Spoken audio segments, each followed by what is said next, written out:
Jean Piaget, the great developmental psychologist, he called the last stage of adolescence the messianic period, the messianic stage. Now, most people don't talk much about that, I think, because they don't know what to make of Piaget's claim, but he was a real genius, Jean Piaget. And he said, when you're making that transition from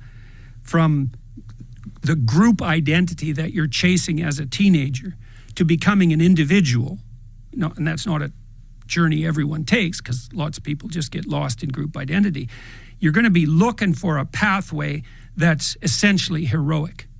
And what that pathway should be is that you identify with your culture deeply, you are socialized deeply into the traditions of your culture, but you're also capable of transcending it.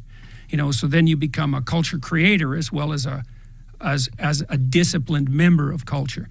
But young people need to be offered something like a vision of destiny in order to catalyze their identity. And we're very, very bad at that, except on the ideological front. So the woke types come along and say, the planet's a virgin, the great father's a tyrant. You could be a hero if you just stood up to that. And the kids think, well, I'd like to do something important with my life. And so they're just caught into that immediately.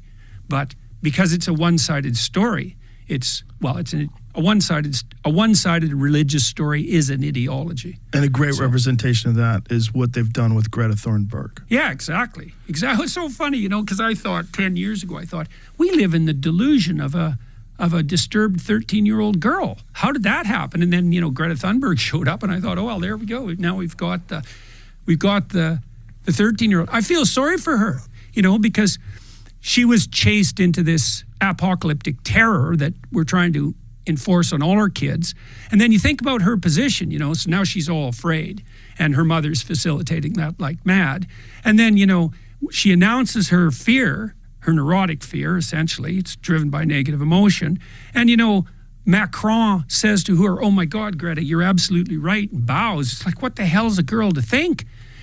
Because what she really wants is to freak out a bit, and for someone calm and reasonable to say, hey, look, kid, the apocalypse has always been on us. It's always the case that the future has the possibility of being dreadful, but, we've conquered terrible things in the past and overcome massive obstacles, and there's no reason at all not to assume that we can do the same thing. That's a very important point. Well, yeah. It's such an important point, because there's never been a time ever where everything was perfect. Well, that's for sure. There's never been a time ever environmentally where the earth was stable. No. If you go, stable, currently you can kind of like guess what the weather's going to be. But if you look at like models of like thousands of years, it's never been flat. It's always been up and down, heats up. Well, the earth was freezes. an ice ball many times. Many times. Yeah, so yeah, well. Randall Carlson was saying there's been times in our like distant past where the CO2 levels and the oxygen levels were so fucked up that we were close to losing all life on Earth. Right. And then this can happen. See, the antithesis to that is to believe in something like the intrinsic paradisal stability of well-balanced Mother Nature. Right. It's like, yeah, a bit, but no, not really. There's a lot of variability, of course, that kind of variability, that's hard on people because you want a certain amount of stability so you don't die. Right, but it doesn't deny that human beings have an impact on this either. No. Well, this is why I really respect Bjorn Lomborg, because Lomborg's hard to grasp because he forces you to think complexly. He says, well, we don't have one problem, carbon dioxide, which is, I don't even think it's clear that carbon dioxide is actually a problem, but we can leave that aside. That'll get me in trouble with the College of Psychologists again. But, Lomborg says, it's a factor. It's a factor, yeah. But there's lots of factors, and God only knows what the most pressing problems that confront us truly are.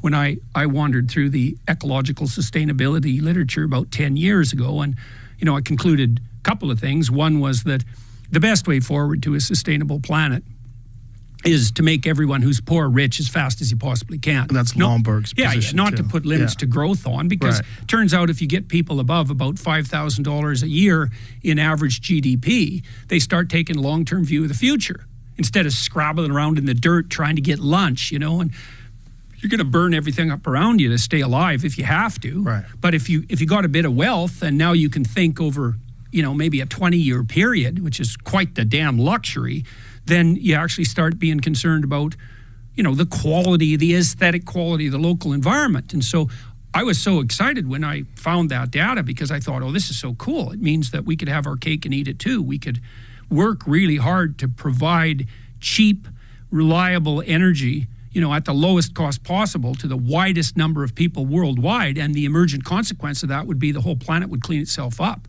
So wouldn't that be great? Because we could make our goal the eradication of absolute poverty, which we actually done pretty good at eliminating over the last 15 years, but we could really make that a goal. And then one of the consequences of that, inevitable consequences, would be a greener and healthier planet. And then you think, well, why aren't we doing that? And that's a question, all right.